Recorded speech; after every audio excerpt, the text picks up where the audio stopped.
তোমার রব কি বলে জানো? তুমি যাকে আমার চাইতে বেশি ভালোবাসবে আমি তাকেই তোমার কাছ থেকে দূরে নিয়ে যাব আর তোমাকে বড্ড একা করে রাখবো।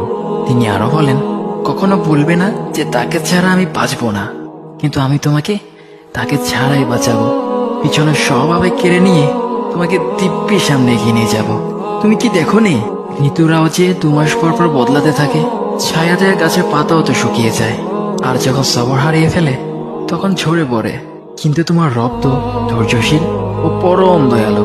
তিনি তো সেই ঝরে যাওয়া পাতার ঢাল থেকেও সবুজ পাতা গজান। তুমি কি দেখছো না তোমার স্রষ্টার এই নিদর্শন?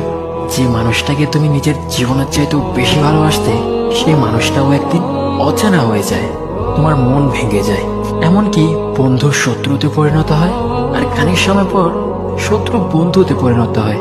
যে মানুষটাকে তুমি নিজের জীবনের অংশ ভাবতে, সে মানুষটাও প্রতারণা করে।